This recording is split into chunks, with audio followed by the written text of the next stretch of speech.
Spawn On Me is the premier podcast spotlighting people of color. Every week, we talk news, what we've been playing, and tell you who's invited to the cookout. Our show is all about talking about gaming through a prism of blackness, because we are the culture. Welcome to Chicago, y'all. Yo, what's good, everybody? Welcome to the Spawn On Me podcast with Kahlief Adams. I'm your host, Kahlief Adams. We have a dope show for you this week, one that I have been looking forward to for a very long time. So I'm super excited to get into all of the goodness. But if you are new to the show, go check us out on Apple Podcasts. If you want the video versions of the show, go check us out on Spotify. Make sure you're hitting us up so you can check out the latest and greatest from the Spawn On Me podcast, especially because in a couple of weeks, we'll be heading down to LA for Summer Games Fest. So please go make sure you're leaving us some comments in the show notes, leaving us some stuff in the responses when it goes up on social, and go check out our stuff over on TikTok, Instagram, and all the other places where our show resides. This week is going to be really dope because I am so hyped because we have two of the gents from Play by Play Studios who are going to be talking to us about NBA The Run, which is my game that I have been waiting for a long time,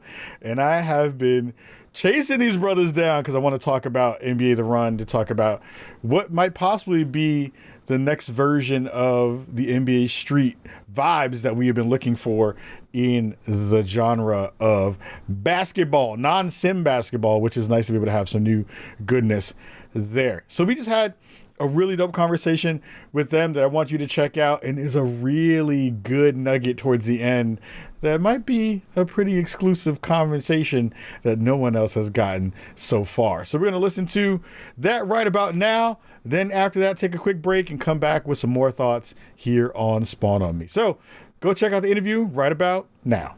What's good, everybody in Chicago? This is Kahlief here. We have a really dope episode and an interview that I have been waiting for a second because I am excited. It is the playoff season. The Knicks are going to take the chip. We are going all the way to the championship, and I have some wonderful folks who might know a little bit about ball on the show with us today. Scott Probst and Michael Young from Play by Play Studios to talk about NBA The Run. Gentlemen, how are you both doing? How's everything going so far? Ooh, I'm great. We're at the wire. Excited for the playoffs. At the wire, no joke. You know, the game is going to be dropping very, very soon. You know, the buzz around the game has been phenomenal and has been really, really cool to see. You know, I'm a big fan of the work that you have all put in the industry because I've been following some of that work for a while. I want to talk a little bit about, you know, your origin stories of how you kind of got into the space, how play-by-play came to be. Because I think, you know, a lot of times when you see a new game like this, especially one around a sport that all of us love, a lot of folks are like, well, who are these folks to come into the space and start to make a new game? What's the pedigree behind their work? So, Scott, I want to talk to you first about, you know, how did you conceive and think about, you know, joining forces with Mike here to make play-by-play be the thing that it is right now? Yeah, it's a good question. It all started back in like 2021, I think it was. It was in that weird COVID time where like we were all separated, everyone's isolated. No, you know, we couldn't physically be together. And I was previously at EA for about 16 years, and I always worked on the EA game side. So I worked at the Visceral studio, EALA. I've always been a huge sports fan and a sports nut of every single sport. Mm-hmm. But I never worked on any sports games. And so when I kind of COVID hit, I was back at home, started reconnecting with friends over games, and that was just like the way that the origin story of play-by-play started. I started playing games with some old friends. That kicked off some conversations of like, hey, you know, wouldn't it be fun if we got into the space of like bringing back these games that don't exist anymore, right? Like we love going online, we love playing against our friends, with our friends, and we felt like the kind of world had changed, and there was a place where it was like, these games that we love, it's crazy, like NBA Street Volume 2 23 years ago at this point, which is like, I don't even like saying that. No, don't say that again. Like these games have gone away, and like in a way, it's like, you know, the next generation, the future generation, and selfishly our generation, like we don't have these games to play anymore. And I think the world has been dominated by sim sports games, which I'm also a fan of, and I think they've got clearly a space in the market, obviously. But these games that the streets and the def jams and the SSXs and the Mike Tyson's punch outs and the Tecmo Bowls. The list goes on. Like, these games went away, and so that was really like the whole like start of play-by-play was, can we bring together people through the love of sport and bring back these games that I think were once so loved and revered and just don't really exist anymore. Yeah. So it all started there. I love that, Michael. When you see a project like this come across your purview, and you're like, all right, this seems like something I want to jump in, and especially as a CD, as a creative director, what was your impetus to kind of like jump into the boat with the rest of the team and say this is something that we wanted to see come to the world?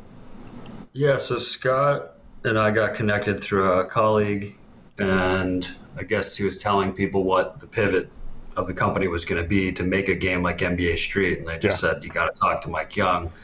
And I was happily somewhere else doing cool stuff, and I talked to Scott, and it was more just pick my brain and hear what they're doing, and I wasn't looking for a job, and I think we really hit it off in that first conversation, us and the CTO, Simon Golding, and it made me think back to the best time of my entire career, working on the Street series up in Vancouver, especially Street 2 and 3, and those small teams and how intimate it was. And what Scott was pitching wasn't just the game, but the culture, small teams, and it just appealed to me, and he offered me the spot, and they flew down the next week, and we kind of said, this is the vision of this game, and we went at it, and it's turned out to be everything I hoped, which is you don't get the opportunity to make games like this. And for being inside EA for 20 plus years, after I left the Street series,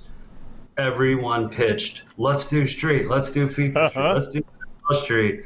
And it just wasn't set up to be. And so you'd see like these attempts at arcade-ish experiences, but inside Madden. And the games aren't built to also have this tack-on mode. And so I think the way Scott talked about approaching it is what the industry needed, which is a game built from the ground up to play like those games, super responsive and not just tacked onto a simulation sport title, but its own thing. Yeah, what I love about the game is that it does feel like it is not that what you just talked about, right? Is that it doesn't feel like a tacked on experience. This is a very bespoke and smartly done version of that NBA Street Ball experience that I think a lot of fans who have been waiting for this got really excited about the initial kind of showcasings of the gameplay, this amazingly dope painterly kind of graphic style that's been implemented here, the twists on the kind of usual 3-on-3 gameplay that's in the mix too, and then of course you bring in the GOAT in Bobbito to come through and be the voiceover, be the play-by-play man that all of us.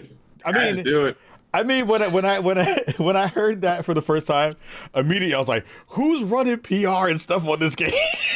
I need to go find out who's doing this, because that's like for me as a New Yorker, and grew up in New York and been to Rucker and was there when so many, when the EBC was really at its heyday in the early and mid '90s.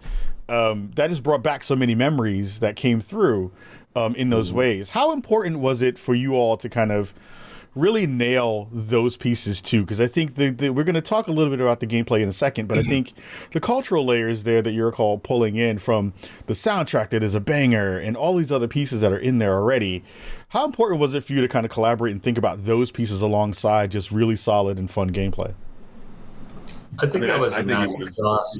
Oh, go ahead. Oh, sorry. I mean, for me, the magic sauce of NBA Street Volume 2 was it had the cultural piece. So NBA Jam had the gameplay, and it was legendary. But mixing in the authenticity of the people that were on the inside, like Bobbito and Just Blaze and Jimmy Smith, who invented, Nike freestyle commercials.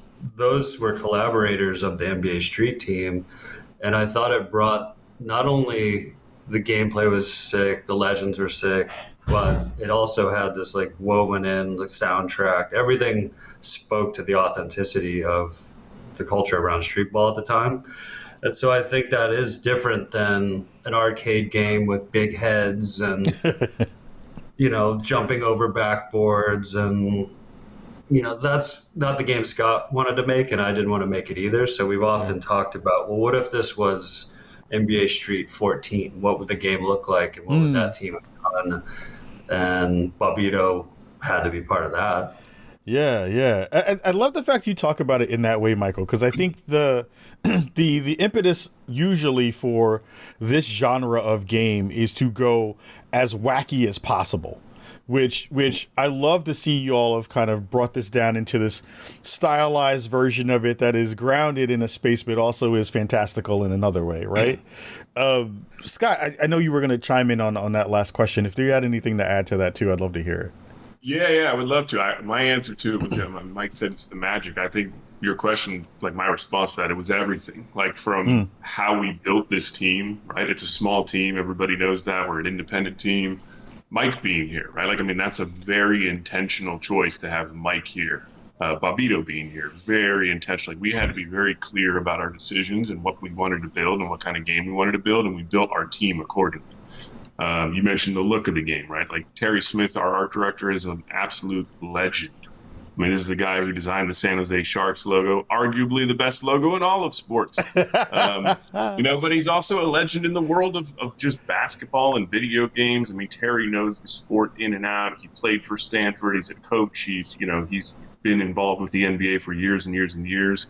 Every single person on this team was kind of hand constructed to say, how do we want to go build this team to deliver this game that we want to create? And I think it started from a place of exactly what you were saying, is we knew we didn't want to go too fantastical. We didn't want to go big heads. We didn't want to go kind of a niche style that didn't feel like it was authentic to the world of street ball, which, sorry to get ahead of the question here, but I feel like a lot of pitches on paper, the obvious place to go is double somersaults and rocket boots, and we're going to play on the Santa Monica Pier where there's not really a court.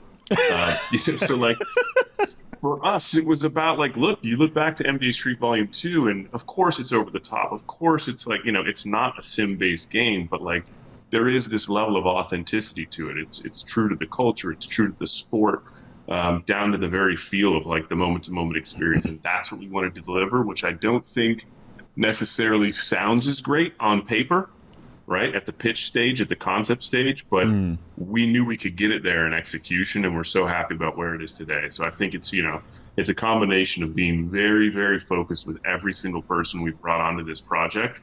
Has been involved with this project, so many people. I mean, I mentioned Terry, Mike, Glenn Chin, who was part of the old NBA Street team. He's been involved with the project. Glenn's an absolute legend. He was part of the Jimmy Smith Nike campaign. The whole team at play-by-play. So I think we've been really intentional about the game we're creating, and we hope that players love it when it comes out on the 9th.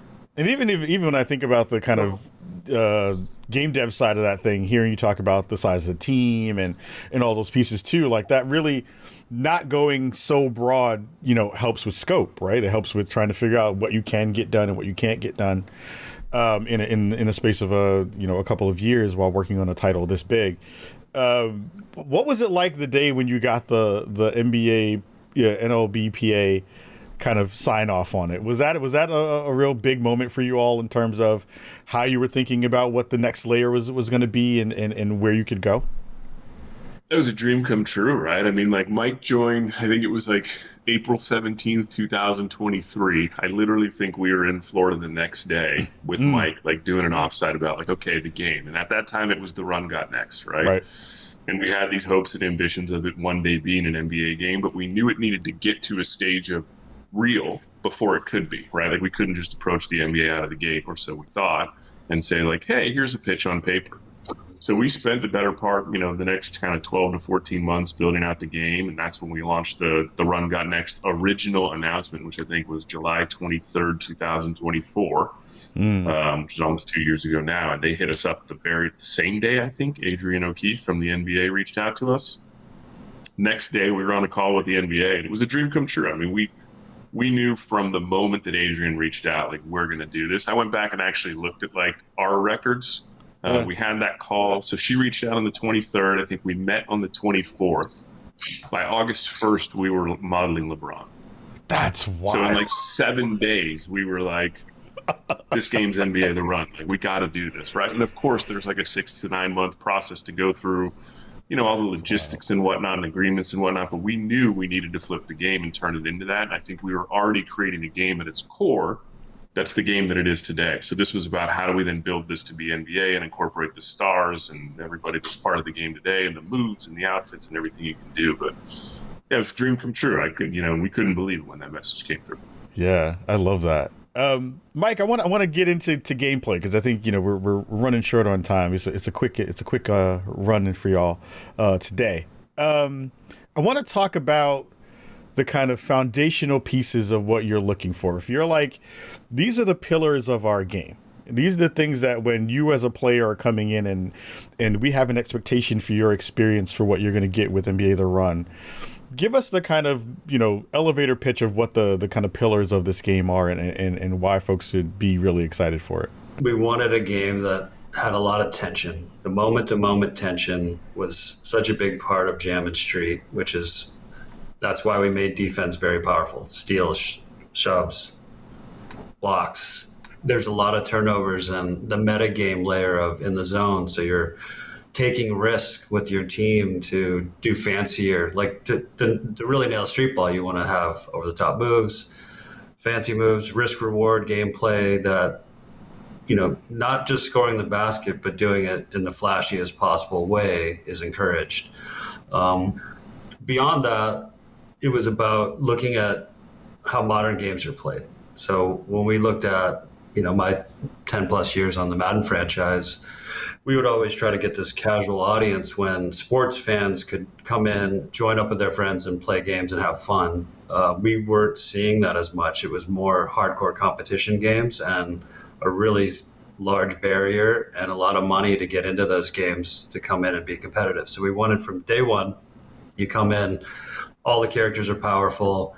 You can jump into games with your friends. You can just like Fortnite. You don't have to be the best at sports games to come in and run with your buddies and win some tournaments and feel like you're actually contributing to your team. So that base layer of controls we knew had to be very simple. And then there's a layer of skill and strategy and expertise that gives you depth and has people getting better and better and starting to expose things that we didn't even design. That's what makes great games, seeing how people play it and turn, our designs into something even more special because how they chain things together and discover.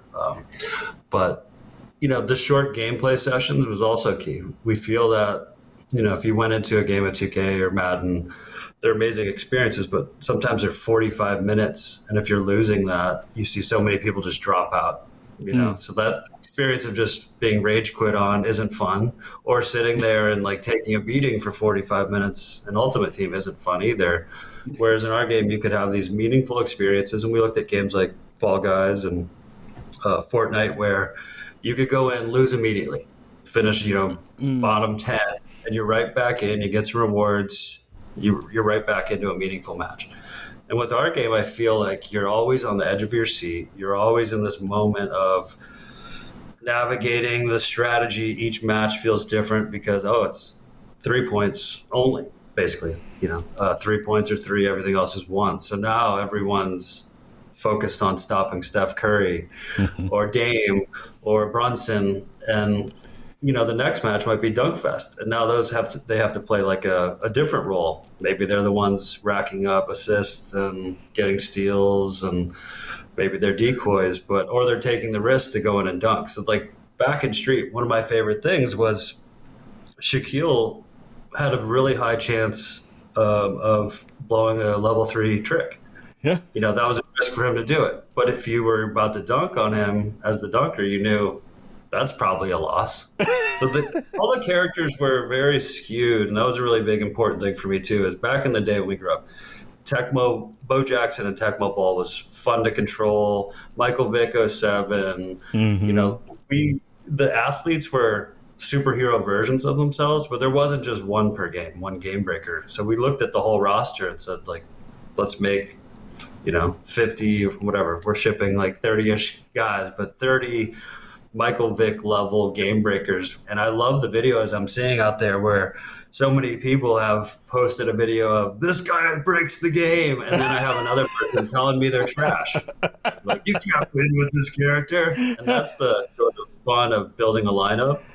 And then there's other choices we made because this is an online game. So we don't want ball hogging. So there's a lot of steals. So if you just want to like walk up the court and hold on to the ball and make it all about yourself, it's designed to make you pass. I mean, online games, there's always going to be ball hogs, even if you're playing with your buddies. But the game's been designed. It couldn't just be NBA Street or NBA Jam recreated, because this is an online game meant to be played with your friends and compete all night with your friends, going tournament to tournament, unlocking stuff, getting right back in the matches. But if we had just made Street, a lot of those choices wouldn't make sense in a modern game, I don't think.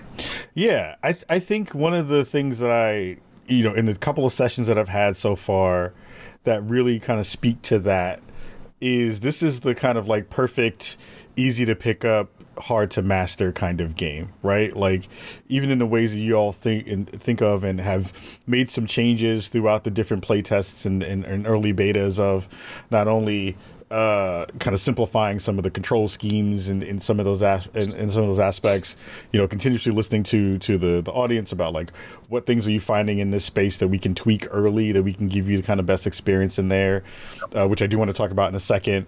But even the versions of the permutations of the win states for each match, I love that kind of roulette style of like, all right, here's a new version of what we're going to give you so that you have an opportunity to think about how you're going to play with your teammate and how you're going to build your team out in some of those ways. Like I remember an early match where it was one in which it was mostly dunks kind of space, right? So I was like, all right. So I was literally going to go find someone on my team, or I was going to be that character who was going to be the stopper, right?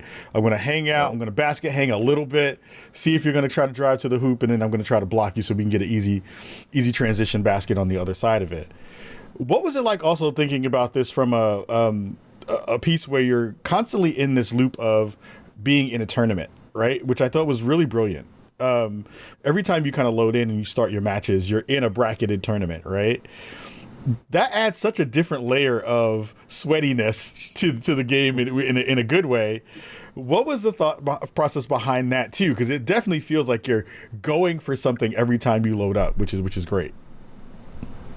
Scott, you want to do that? Scott, you take that one. I could tell you, yeah. I mean, I think the short version is keep you on your toes.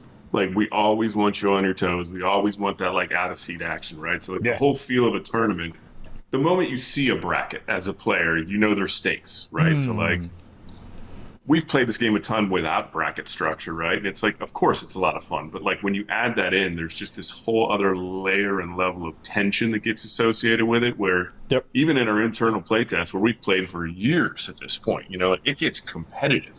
Very competitive. It gets hot, like in Zoom calls, where people are like, "No, you're not doing no. We got Dunk Fest. We don't have the right team." Like all this stuff. So I think for us, it was like, to Mike's earlier point, we looked at the games that have kind of aspects of like Battle Royale, whether it's Fortnite or Warzone and Fall Guys and Stumble Guys and all these different games where there's this like tension associated with the core gameplay and the whole loop.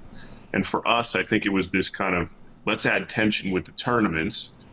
However, we also wanted to keep these short burst sessions that Mike talks about a lot. We don't want you to have to go into a game and play for 27 minutes and lose and be like, I got through the qualifiers, or I lost in the qualifiers and I had to spend a half hour. These are quick 3 to 5 minute sessions, 5 minutes at max, really, where if you lose, it feels like, let's run it back. We can get right back in and run the tournament again. And then the other thing we coupled it with was the rule sets, where I think it comes back to collaboration and coordination as a team. If you go in there with all Stephs, and I think I saw a team in the earlier footage, I think it was like 2 Stephs in a Brunson, right? You got a lot of shooters. Like, you get triple threat, you're probably going to win, but like you run into Dunk Fest or City or one of these other modes where it's like, oh, we don't have a dunker, we don't have somebody who can, slam on people. Steph, sure, he can still slam in the game, so can Brunson, but if Giannis is at the basket, good luck.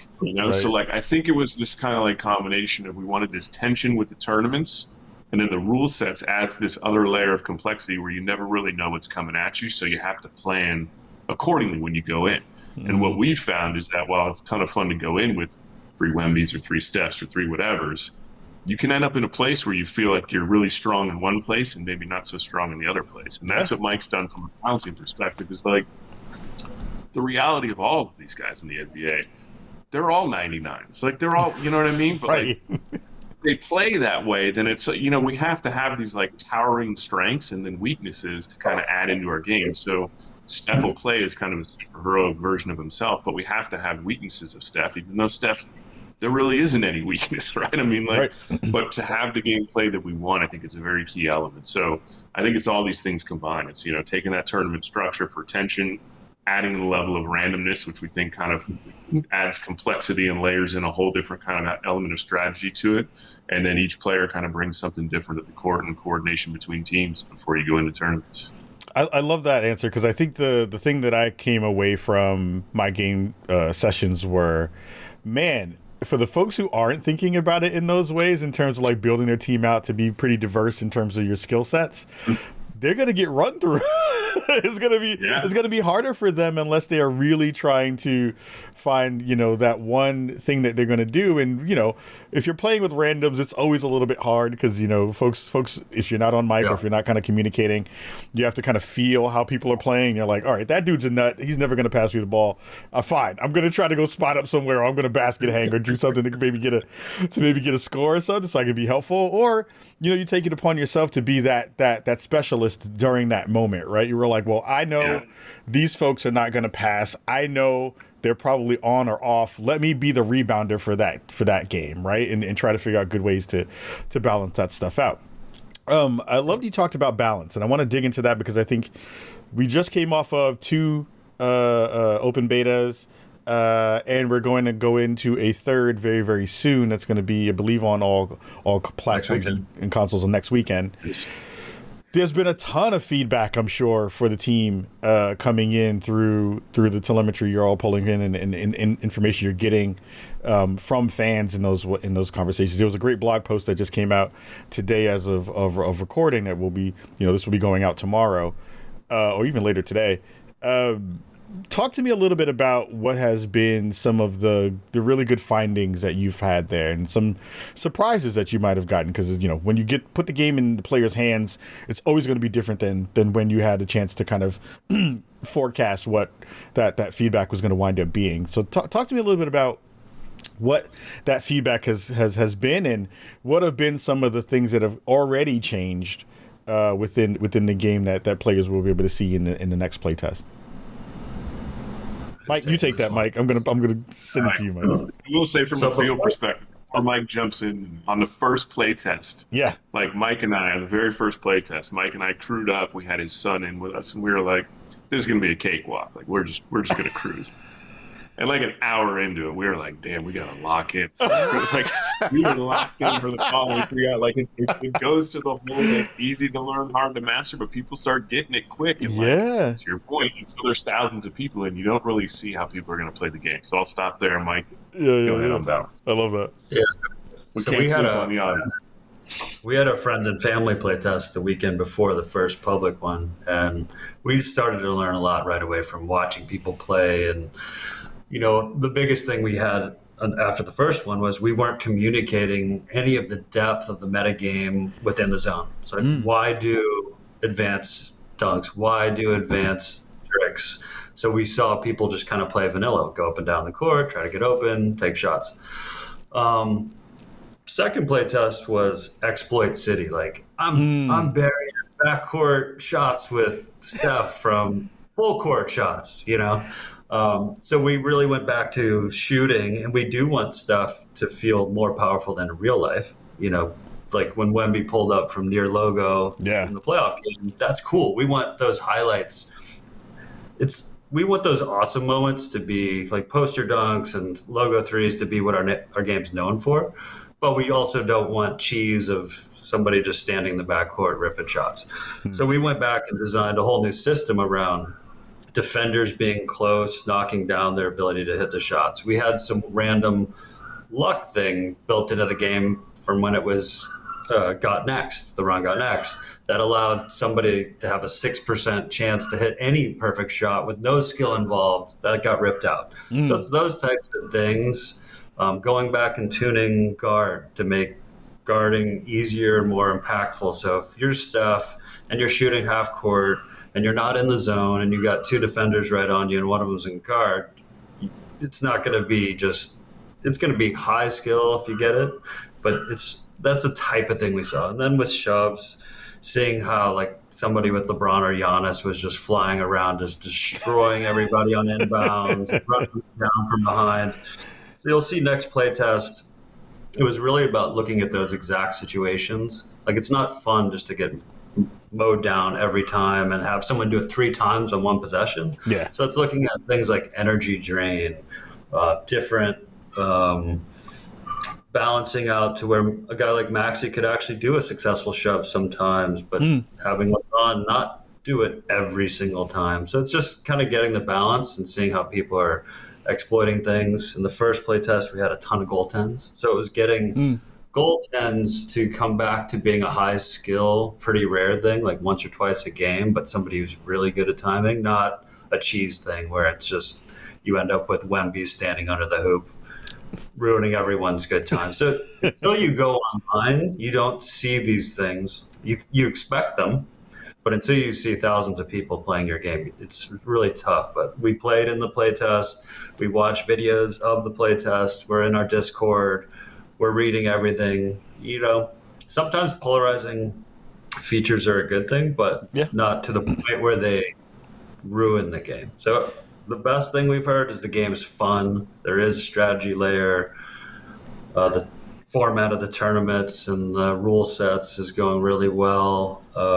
But yeah, we're super open to feedback, and we want it because we want the game to be great. And it'd be so bad as a developer to just ignore what fans want. Because there's also, we grew up in the street jam era and NBA Live. There's an audience that's for the last 20 years, all they know is 2K. And so there's different expectations. We watch videos and people are saying they're greening it. Yeah. Green. So it's just a lingo and like gamer expectations. So I think one thing we try to do is we take our experience as developers. I got to, work on a bunch of EA Sports big games and learn from so many amazingly talented people. And then all my time, on Madden as a creative director, learning from that experience and what we were trying to do to bring in a more casual audience.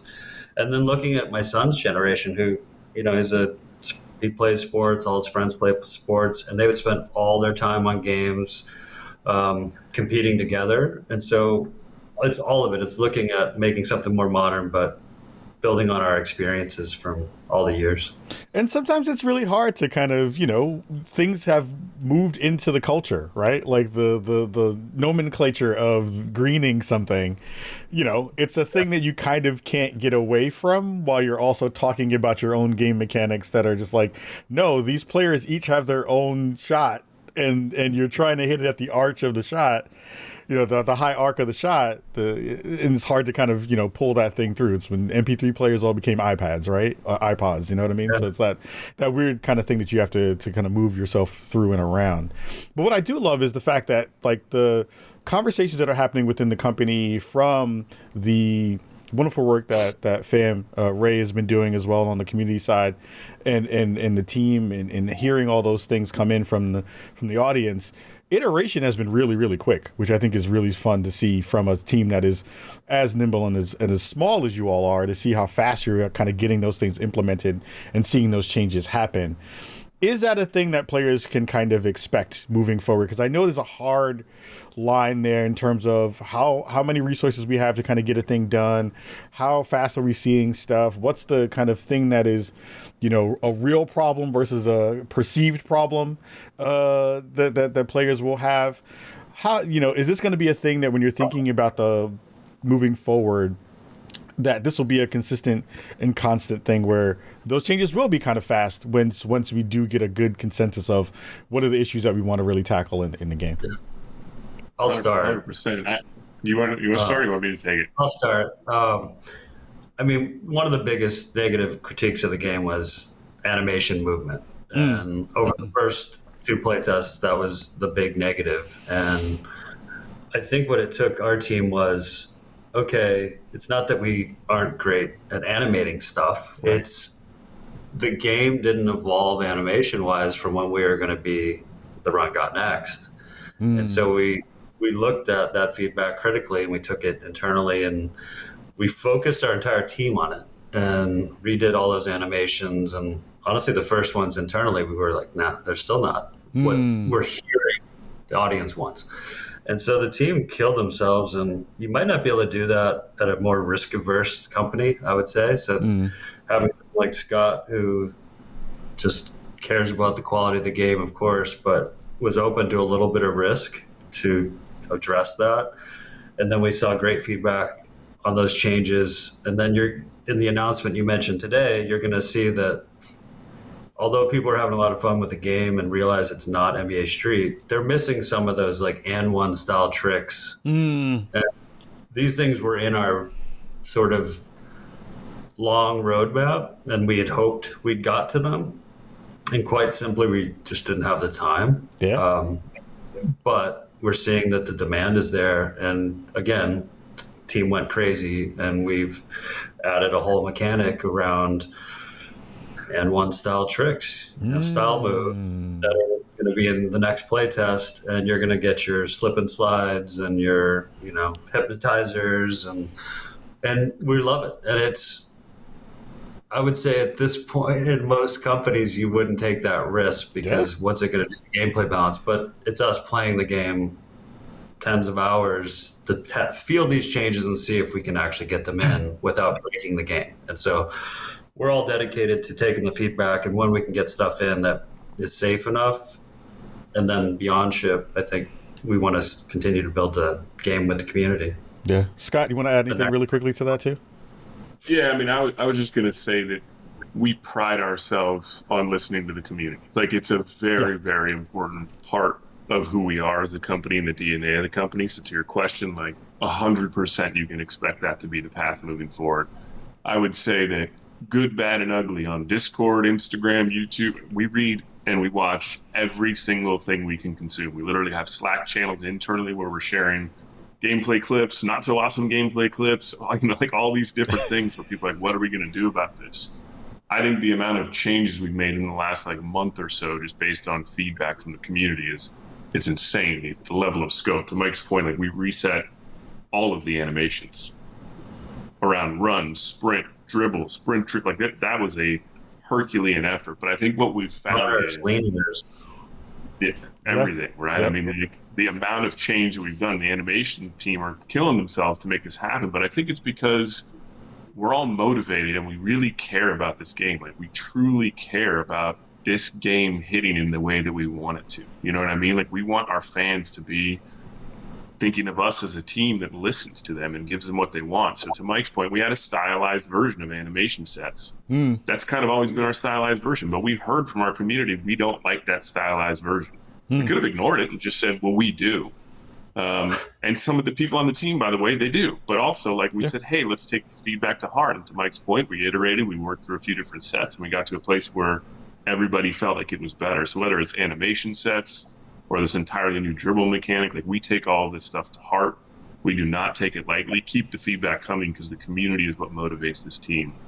I think we've all worked on these teams where, you get to the end and everyone's fried and we're fried. We probably don't look great right now. You look beautiful. You look lovely. Thank you. But I've been on teams where you get to the end and you're just put it on the disc, just make it go. This is not that team. This is not that game. This team is working around the clock. Around the clock to try to get this to be the best version of the game it can possibly be. That goes for animation, gameplay, front end, usability, every single thing we can do that we read, we take it to heart. So just a message to the community, keep it coming. If you don't like something, let us know. Hit us up, whether it's in Discord, Instagram, wherever.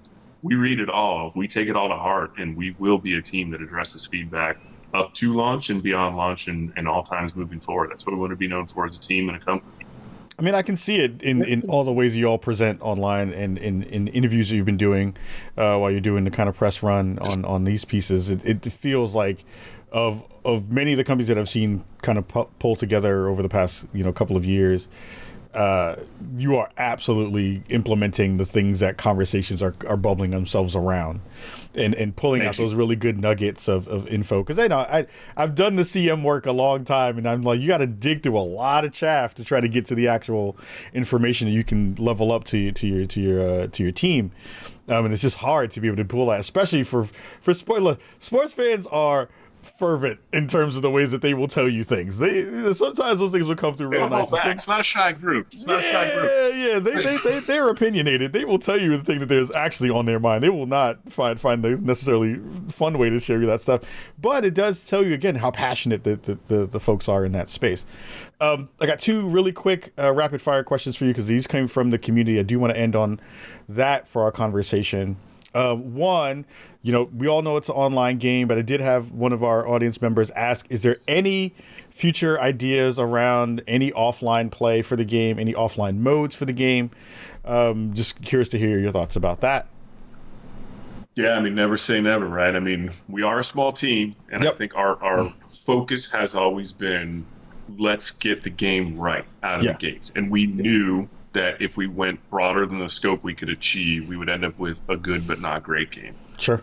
We want to make a legendary game, right? And so our focus was like, we got to get down to exactly what we need to deliver, which was the core gameplay for us in PvP, and that's why we focused on that for launch. That in mind, we see this game as a game that can evolve, right? Could it evolve into offline play or PvE stuff or things where, where it's not direct PvP? We get it. We played these games. We sat on couches like Simon and I, who's our CTO. We sat on couches 23 years ago playing Street together on the same couch at EALA. We want to do these things. It's just time.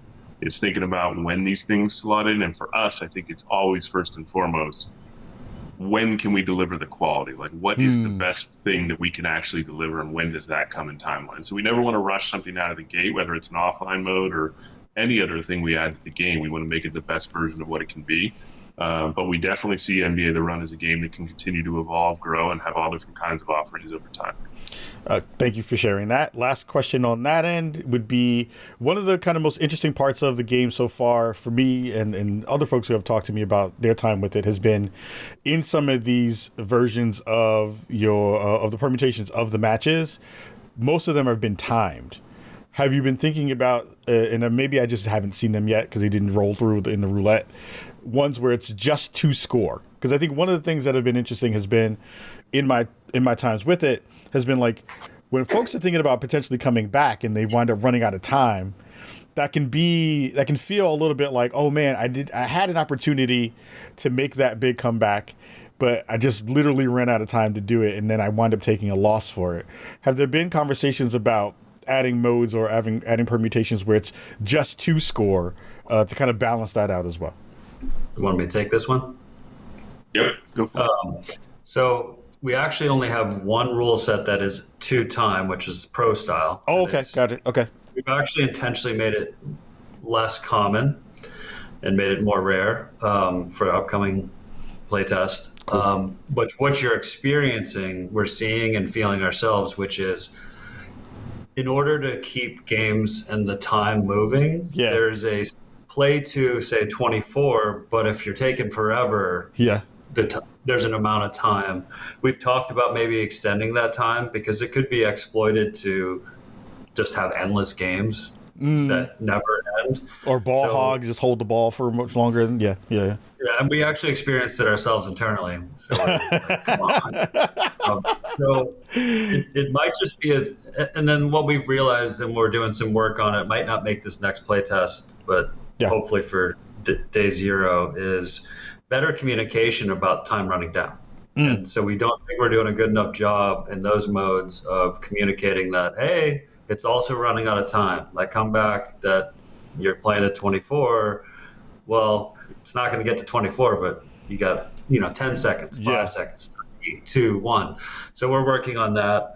But we may, if we see more of that feedback, we might extend the timer for all modes, just so you get less of those experiences. Okay, sweet. And last questions for Scott.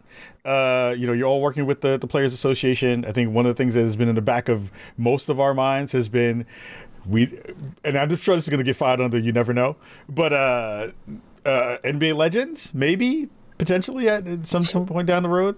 Some folks who are not in the game now, who were in the league before sometime? It's definitely in our conversation. It's I think we need to do a better job of showing what our roadmap is beyond launch. We've been so focused on what launch is and what that looks like. So as we know, they're not part of launch. However, we intend to get there after launch. So I think, we can actually take that as something on our end to start to, build out that roadmap and share it with the community so people can see. I can commit here now that we're going to do Legends for sure. Yeah. We're doing them. It's just a matter of when. Oh, man. It's how we roll. You heard it here first, baby. Let's go. Exclusive information. I love it. We're gonna do them for sure. It's just a matter of when. It comes back to like the right implementation, the right time, the legends that we want to bring into the game. We're 100% going to do it. It's just a matter of when. So here and now on the Spawn and Me podcast, we're committed to doing it. Oh snap! All right, everybody at home. Now you know, so you better share that out on socials and let everybody know, because that's going to be a big part of the conversation once this drops later on today or tomorrow. And my name is Mike Young, and my address is. Somebody gonna want to witness. You want to see? Yeah.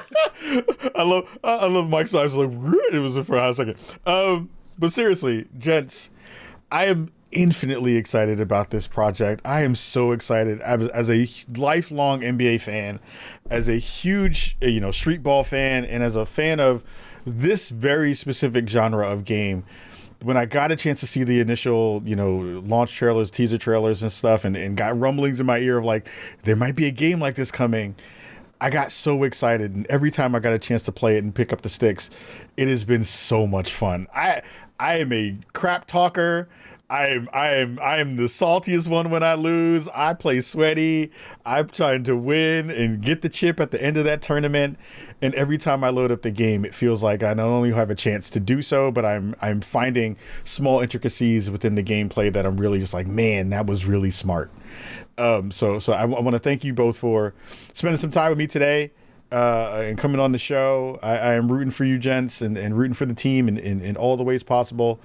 And man, I gotta say, you have something really special in your hands already. I'm seeing my friend groups who know ball, who are hyped for everything you have coming. So again, thank you so much for the time. And Scott, I'll give you the last word. You want to give the folks at home, all the details about where they can find more information and get more info about the next playtest that's coming up next weekend. Yeah, absolutely. I think, first and foremost, Kahlief, we know that you've been with us a long time. So I just want to say thank you for having us on the Spawn on Me podcast. We sincerely appreciate it. We know you've been a supporter of the game and interested in the game for a long time. We don't take that lightly. So we appreciate you being with us the whole time. We got you on a code. We're going to crew up. Oh, we got to roll. We're going to work some fools come launch day. We got to roll, baby. Games launch in June 9. PS5, Xbox S and X, PC. We're looking forward to an open beta sometime soon. And yeah, can't wait to run it with y'all. Dope. Everybody at home, if you are not up on NBA The Run, you are messing it up. Go find a way to get into the play test. Go check it out for yourself. Get some time in on the sticks, and you have to put Jalen Brunson for every one of your teammates. It is the rule, the Spawn to Me rule. I also wonder if he was like, man, y'all could have left that shirt on my body. Y'all don't need to see me without a shirt. Oh, and we have an unlockable throwback jersey for Brunson that I think you're gonna like a lot. Ooh. So there's an unlockable jersey in there. Oh, I'll see him sometime soon. Oh, day one. All right, everybody, have a wonderful rest of your day. We're gonna take a quick break on Spawn on Me. We'll be right back after this.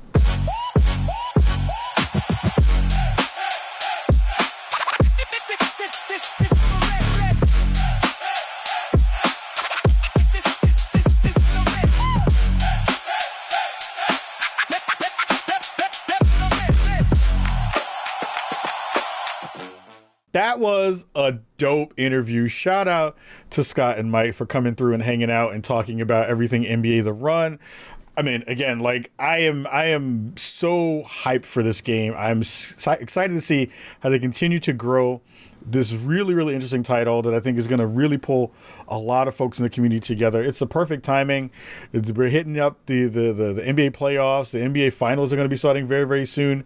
And it's like such a good space to be able to find so much goodness in that space. And And we got the exclusive conversation around, oh, there will be some NBA legends in this game at some point down the line, only here on Spawn on Me. So massive shout out to Scott for breaking news here on the show and rocking with us here on Spawn on Me. We're going to get up out of here. We have a lot of preparing to do for Summer Games Fest that's coming up in a couple weeks with a lot of good games that are going to be on our slate for the show. So again, make sure you're checking out all the good stuff we're putting out, and make sure you're, again, subscribing and sharing the show. All of this goodness can't just live in one spot. You got to go make sure you go get some of that goodies wherever you find your podcast and audio programming. So much love to you all. Wash your hands, wash your butt. We'll talk to you soon, and we're out. Peace.